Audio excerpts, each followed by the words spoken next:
So we have just left our position as manager of Pro Vercelli. Let's see how they get on without us.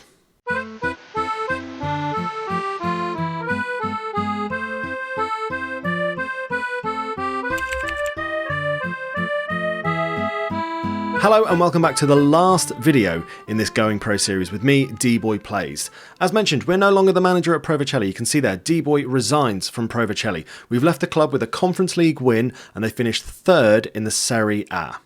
How will they get on without us? Basically, we're going to find out. We're going to simulate, to start with, 5 years into the future. We're going to look at how they've done in the leagues, if they've managed to win any cups, if they've managed to get themselves back into Europe.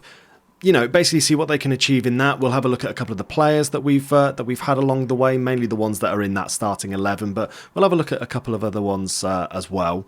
And yeah, we're going to see how things get on. Let's simulate 5 years into the future and see how they're doing. So here we are, 5 years into the future. First thing that's obviously standing out, Liverpool celebrating a famous quadruple. We'll have a little look at that just for the sake of it. Liverpool won the Champions League, Premier League, FA Cup and Community Shield. Well done then. But we're not here for that. We are here for Pro Vercelli. And let's have a little look at their form. So this year they finished 8th. Well done them. So that was where we left them. They were in 3rd. They've done 14th, 12th, 5th, 8th, and then is 8th again. Okay, back-to-back 8ths. Fine, just outside that top spot. But they've only managed to get European football once. Have they won anything else in those last 5 years? Obviously, no Serie A's in there. That was the last thing we achieved. The Serie A, Serie C. No, nothing won in the last few years. Let's look over those leagues first. So this was the year that we left them. Obviously finishing 3rd. We'll go back over their schedules and see how things went. Following season, yeah, not great. Really, really bad return of things. Only managing 41 points. Obviously, you know, making sure that they're secure, but that's quite a fall from 3rd down to 14th. Following year, up to 12th. Slight improvement on points, fine. Then, really good season. Qualifying for the Europa League there. Coming 5th. Actually, best of the rest there. Joint points with Frosinone. Interesting. Last year, where were they for this one? They were 8th on 57 points. And then this year, yeah, finishing 8th again on 59. Only just missing out on a Conference League place. Looking like they ended the season in some really good form. You can't help but think if they beat Hellas Verona in that game, they maybe would have snuck above Lazio. Let's go over their schedule for the Champions League season then, because I'm curious. Here we are. So this is the year that they had Champions League football. Okay, so absolutely torrid time in the league there. And if you're looking at that Champions League form, who did they have? They had Gallen, drew with them. Leverkusen lost. Chelsea lost. Benfica lost. They beat Dynamo Zagreb, so well done them. They beat Ajax. That's a really good result. And then lost to PSG and Monaco. That was a bit harsh of a draw for them there. They did well in the Coppa Italia, though, that season. They got to the semi-final, got knocked out by Juventus. But yeah, if you look at that league form, absolutely horrible. Really, really bad chunks. Like, hardly any wins over this period of time. Good Lord, what a horrible start to that year that was for them. How was the follow-up season? Again, just a bit of a ropey start, dropping points left, right and centre. Season afterwards, a little bit better, a little bit more green and stuff. Not the worst. A couple of drop points. This is the season that they finished 5th. This was the season they were in the Europa League. So previous season they finished 5th. This one they had Europa League. So they beat Man United. They beat Ljubljana. Nefki Baku, they've played them before.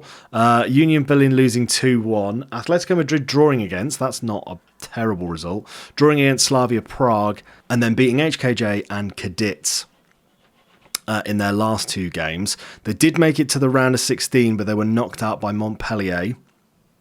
Unlucky for them there. And then this last season, obviously, they've just sort of been battling through things. I mean, it's not been the best. It's not been the best time, but you can kind of see why I thought it was going to be really, really hard to compete with this. Maybe if we'd stuck around to make some signings, would have helped them out. But yeah, let's look at their manager history. So after we left, they hired Jacob Niestrup. I have no idea who this guy is.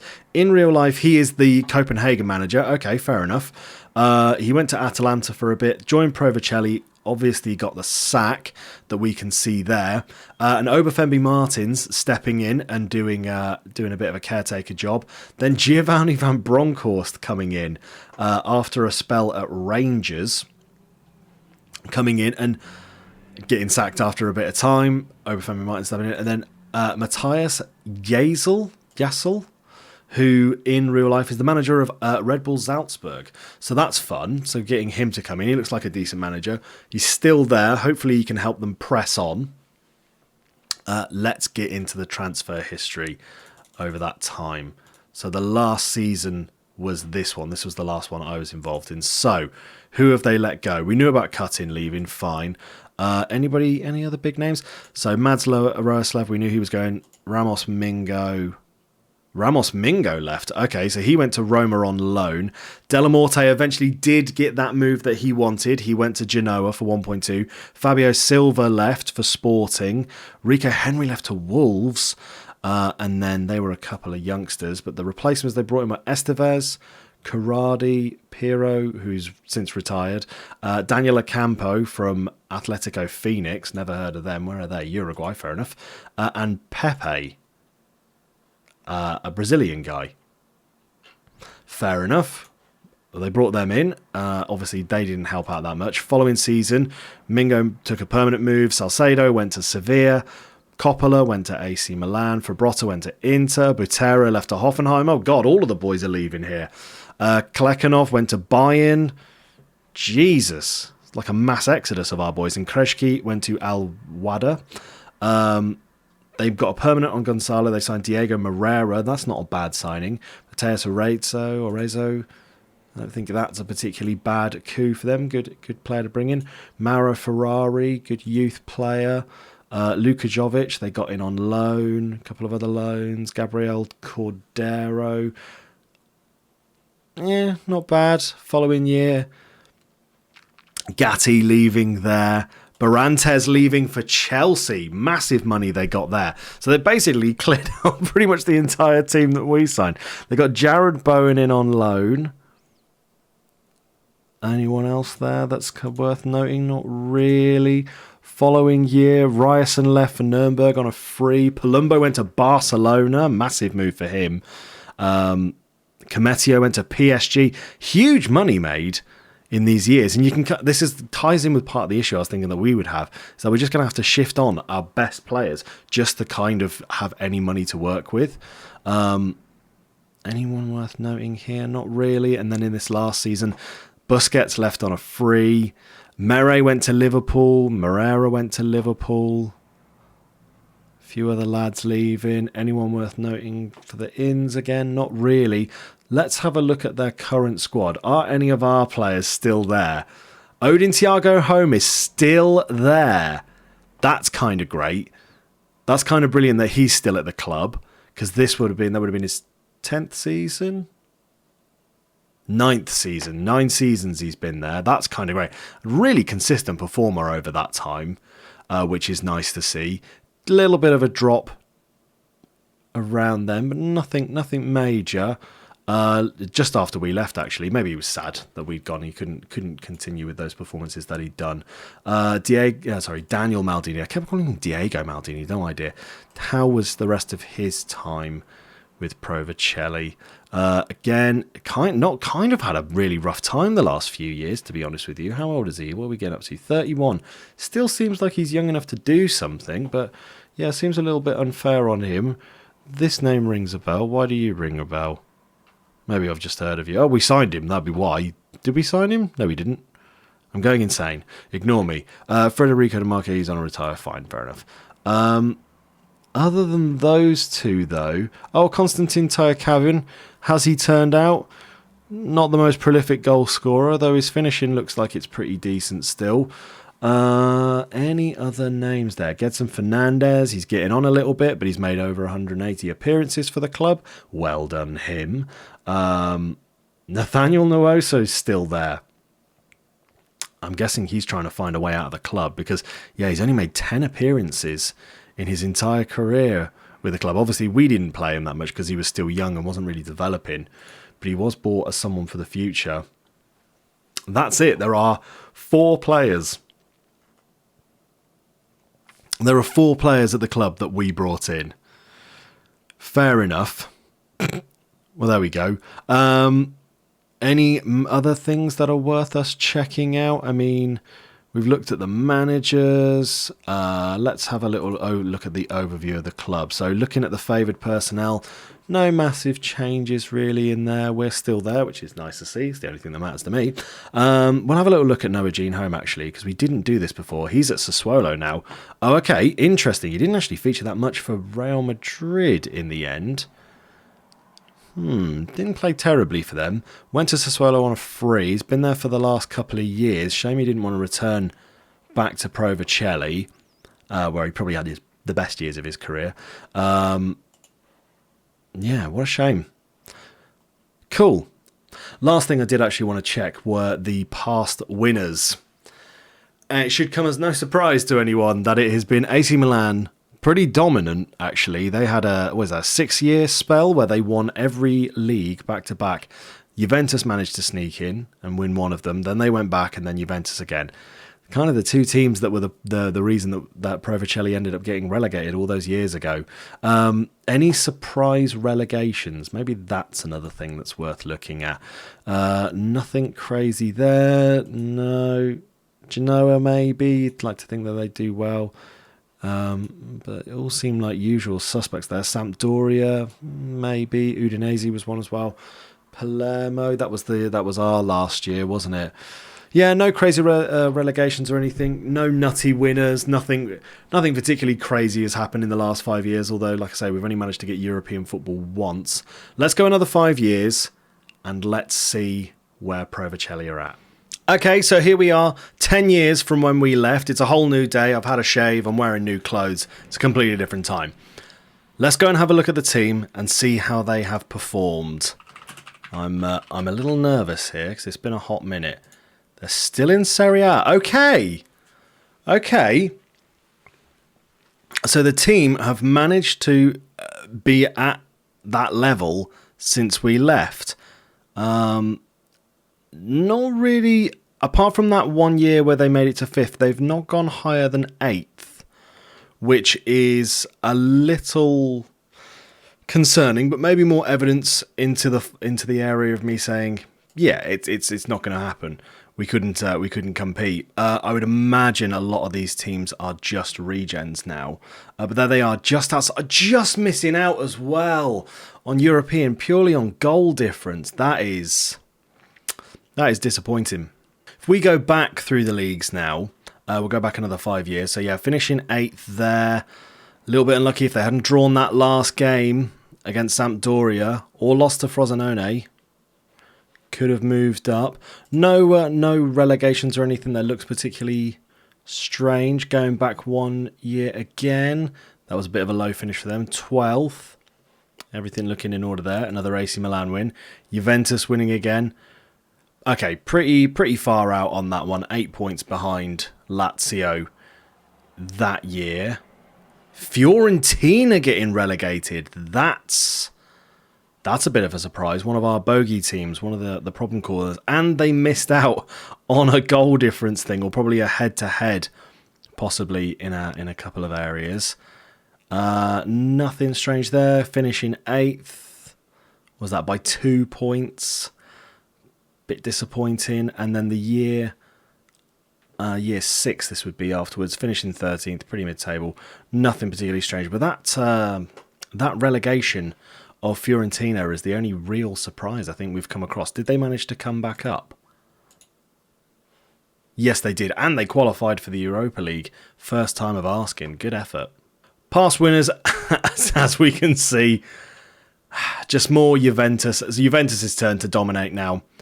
They've done fantastically. One odd win there from AC Milan, but then another Juventus win. Let's have a little look at the team. A very, very long shot here now, but are any of our players still here? I would imagine not. I would imagine they've all retired by now. Nathaniel Nwosu, still at the club. letting his contract fizzle down. He didn't make any more appearances since the last time we looked. He went out on loan to Brescia, played twice, conceded 3, and they decided he's not good enough. But never played. He barely played. Oh, what a shame for him. Barely played for the club. Wow. And I think, yeah, just double checking, I think that is the only player, yeah, the only player that exists at the club from when we were in charge. Let's see where everyone else went. So looking at the transfer history, going back year by year, obviously we don't know any of these boys, but they've signed, not really spent a crazy amount of money each year. 79 million in sales. They sold this guy, Ilya Ganev, who does look pretty good, to be fair. They managed to sell him to PSG for 40 mil. Well done them. Previous year, anyone? Odin Thiago home moved to Brest for 2.4 mil. Fair enough. They made a good chunk of money there. Oh, they also sold Taya Kavin to Al Wada. Oh, all the players going to Al Wada. What is that? Very, very strange. In 34-35, they didn't sign anyone, but they sold a lot of people. They sold Daniel Maldini to Hellas Verona for 1.9 million. Wow. And this guy, Gabriel Cordero, to Man United. He's now at Leeds, but they sold him. Good lord. They've had some decent players. They've had some decent players over the years. I don't think we know any of these chaps. Yeah, I don't think we're going to know any of these players. Shame. What a shame. I mean, looking at past managers, they've been through a few. So the last ones we saw, Mateus Jassel, he was there for almost 4 years, then got the sack. Then they got in Barak Bashar, who in real life is the manager of Maccabi Haifa. Then he got the sack. Patrick Vieira came in as manager for a year and a half. Or year and a bit. Interesting. Then they got rid of him, Obafemi Martins. He's still there. He's still working at the club, so that's good. And now they currently have Paul Fonseca, who in real life is the manager of Lille.